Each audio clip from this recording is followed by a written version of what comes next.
Oi, gente, tudo bom? Olha só, eu vou colocar aqui uma aula 5.5, que é um complemento da nossa aula 5, certo? Para atender aí umas demandas aí que apareceram sobre explicar melhor o problema do pêndulo forçado, né? Tá bom? Então, vamos fazer uma explicação um pouquinho mais detalhada aqui. Então, aqui seria a ideia do pêndulo, né? Configuração genérica do pêndulo. Aqui está a bolinha do pêndulo, a cordinha, que é o ponto de fixação. Aqui a gente tem o peso. Aqui a gente tem a componente que é o P, que é tangente ao movimento, que o pessoal também chama de TPX. E aqui você teria a força, uma força externa aqui atuando, que é uma força que o módulo dela, né, depende de um cosseno, né? É F0 cosseno de um ômega grande T, né?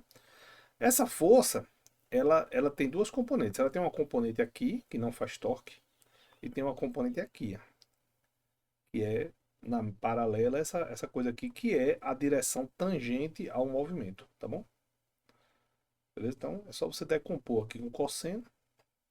E aí essa força decomposta aqui fica o módulo, né, que é F0 cosseno de ômegazão T, que é uma força, né, uma força oscilante, multiplicado pela decomposição de cosseno aqui. Como eu estou considerando que esse ângulo não é muito grande, esse cosseno vai para 1, né? Tá bom? Então, no final das contas, quando você for escrever a segunda lei de Newton para o torque, você vai ter que a soma dos torques é igual ao momento de inércia vezes a aceleração angular. Tá bom? A soma dos torques, você tem dois torques aqui, né? Você tem o torque dessa força e o torque dessa, tá bom?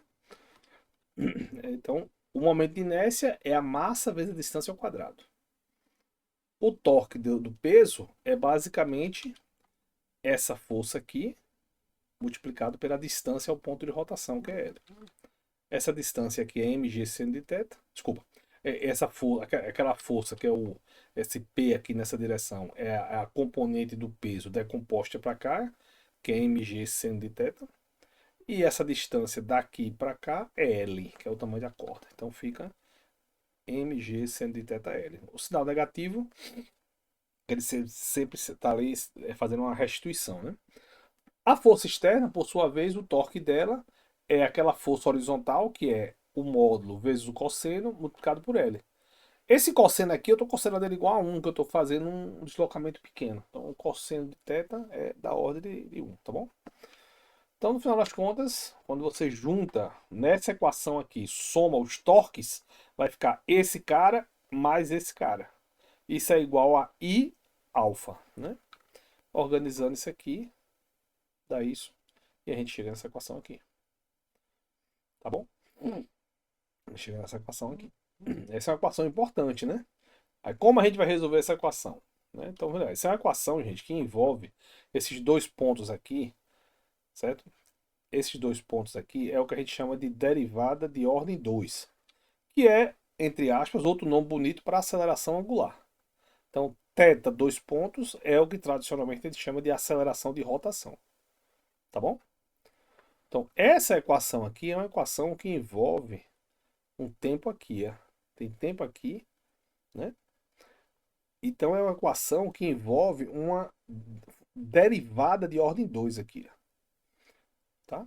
Que é uma função que às vezes o pessoal do início do curso não está muito ambientado, né? Mas é uma equação que exige uma solução um pouco mais complexa do que só uma fórmula, tá, gente? Você tem que calcular uma função alfa que satisfaça isso aqui, entendeu? Então essa é a coisa, é uma equação cuja solução é uma função. Qual é a maneira de você resolver isso? Uma maneira de você resolver isso é você quebrar essa equação aqui em duas equações. Olha, se isso aqui é um alfa, que é uma aceleração, eu posso dizer o seguinte, olha, a aceleração é a taxa de variação da velocidade. Então eu posso quebrar assim, a taxa de variação da velocidade é a aceleração, é igual a isso. E aí, a taxa de variação da posição é o que a gente chama de θ ponto, é a velocidade de rotação. Então agora você saiu de uma coisa que tem derivadas de dois pontinhos aqui, de segunda ordem, foi para duas equações de derivadas de uma ordem só, de ordem 1, tá bom? Já simplificou um pouquinho.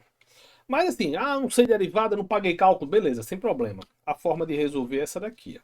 Você pega o seu espaço, o seu tempo, discretiza ele em pedacinhos, pedacinho pequenininho. dt.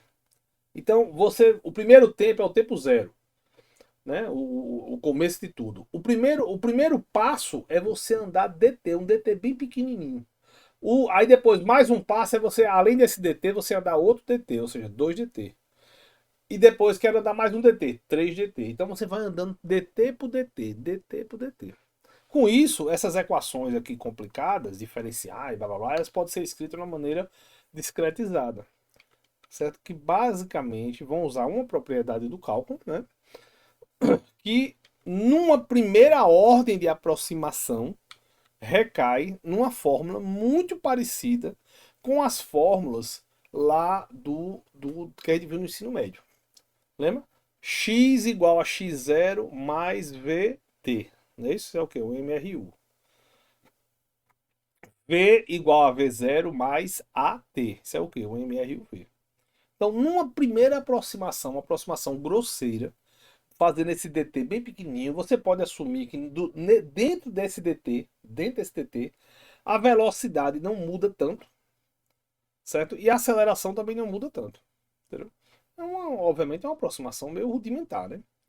Mas aí você consegue montar essas duas equações aqui. Que essas equações, com uma considerável taxa de aproximações, ela é idêntica a resolver essas duas equações aqui. Óbvio que isso não está certo, viu, gente? Isso é uma aproximação. É uma maneira discreta de resolver essas equações, entendeu? Mas a gente pode fazer. Aí o que é que a gente vai fazer aqui para poder ficar mais eficiente? A gente vai primeiro calcular a velocidade. Aí a gente, na hora de atualizar a posição, a gente, ao invés de botar a velocidade aqui no instante T, a gente bota no futuro.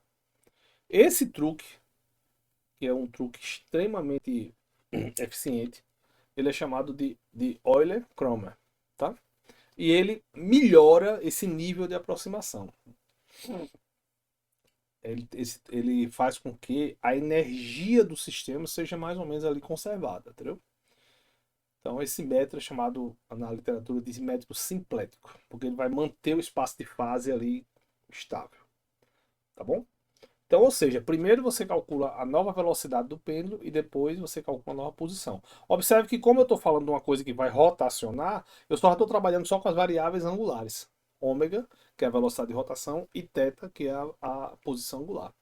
Então, gente, aquela equação diferencial, cheia de dificuldade, cheia de derivada, ela vira uma relação recursiva. Ou seja, do lado direito você bota o presente, do lado esquerdo você obtém o futuro.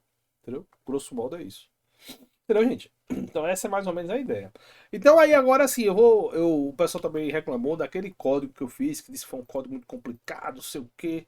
Aí beleza. Aí eu fiz uma versão dele um pouquinho mais simples, onde eu não uso aquele monte de loop, né? O pessoal não gostou do loop. Aí eu vou mostrar para vocês aqui. Então, aqui é igual ao código anterior. Aqui é igual, são dois osciladores, dois pêndulos. Um é forçado em cima da ressonância, com a frequência da força igual à frequência característica, e o outro é fora de ressonância, tá? Isso aqui é igual, isso aqui é praticamente igual, isso aqui é tudo igual, tudo isso aqui é igual, tá? Condição inicial também é igual ao outro programa. A parte da solução do pêndulo é bem parecido, né? Eu tenho aqui, ó, tem uma lista para θ e uma lista para ômega. Começo inicialmente com isso, e aqui eu faço a evolução temporal. Aquela mesma evolução temporal que está descrita lá no outro programa, tá bom? Aí na hora de montar as figuras é que a coisa vai mudar um pouco, certo? Eu crio aquela figura dupla, né, que tem uma linha e duas colunas. Crio uma lista onde eu associo esse label velocidade com o número 12, peso com o número 7, tensão com o número 50. Então isso aqui é uma coisa que eu vou usar na hora de definir os keywords para calcular o tamanho dos vetores, tá bom? Aí vamos lá, painel da esquerda. Eu defino o painel da esquerda aqui. Defino o painel da esquerda, certo? Aí, ó, o painel da esquerda, aqui é a parte estética dele. Ó. Beleza? Diferente do outro lá, que eu fiz um loop para automaticamente configurar cada painel. Lembra aqui não, aqui eu vou configurar cada painel separadamente. Aqui eu criei um AX1 e um AX2 e vou sair configurando cada um separadamente, tá bom? Então aqui eu configurei a estética do painel 1. Aí vamos para os elementos do pêndulo 1. Então no pêndulo 1 eu tenho linha 1, tenho ponto 1. Isso aqui é a linha do pêndulo e o ponto do pêndulo. Aí eu tenho velocidade 1, peso 1, tensão 1, força externa 1, PX1, PY1, tá vendo? E em cada um desse eu vou usando aqui aquele esquema. Eu digo, olha, a escala é igual, ó. Aí eu tenho aqui, ó, eu boto escala vel, tá vendo? Aí ó, ele já vai lá naquela lista de escalas aqui. Aí quem é vel? 12. Entendeu? Então isso é uma maneira de você construir um arcabouço de escalas automático, para não ter que ficar mudando cada um aqui dentro, entendeu? E aqui está o label, beleza? Pronto. Agora vamos para o painel 2, que é o painel da direita. Então, é o AX2. Define a parte estética dele. Define os elementos que é linha 2 e ponto 2. E define os keywords desse cara. Todos os keywords. Começa todo mundo zero, porque eles vão ser atualizados dentro do update. Aí agora vem o update, né? Então, o update é praticamente o mesmo de ontem. Sendo que agora eu vou ter todas as coisas, ó. Naquela lista de soluções, eu busco a primeira. Θ1 e ômega 1. Aí eu venho aqui e calculo x1, y1, v1, vy1, a velocidade total. E calculo as tensões, ó, as forças, né?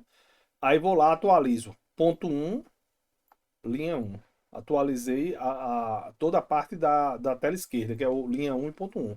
E atualizo os keywords desse cara. V1, peso, tensão, força externa, PX1. Né? Agora vamos para o pêndulo 2. Eu pego essa outra lista aqui, ó, e atualizo esses caras aqui, ó, Theta Off. Tá vendo? Que é a outra lista, né? Beleza? Que tá aqui, ó. Tá vendo aqui? Ó. Né? Isso aqui a gente fez ontem, né? Isso, né? No código de ontem. Aqui, ó. Aqui eu chamo. Aqui é ressonância, aqui é fora da ressonância. O que é que muda? Muda o valor do ômega aqui, ó. Né? Então, no pêndulo 2, eu pego o cara aqui e vou atualizando. X2, Y2, VX2, VY2, T2, F2. As mesmas formas, tudo com 2. Pronto, atualizou tudo. Quando chega no fim, dá um return bem longo. Ó. Ponto 1, linha 1, V1, que lá naquele outro código eu condensei tudo numa matrizona result e dei um return no result, entendeu? Aqui não, aqui eu tenho um por um. Tchum, tchum, tchum, devolveu todos. Né? Aí depois chama o anin e chama aqui o anin save para poder escrever o arquivo em MP4, né? Pronto. Aí você, quando você roda esse programinha, você vai ver que vai dar exatamente o mesmo resultado de ontem. Exatamente o resultado de ontem. Se você olhar, lembrar do programa de ontem, ele é exatamente a mesma estética. Né? Beleza? Eu espero ter ficado claro aí, viu, gente? Um abraço para vocês, viu? Tudo de bom, viu? Obrigado aí pelas dúvidas.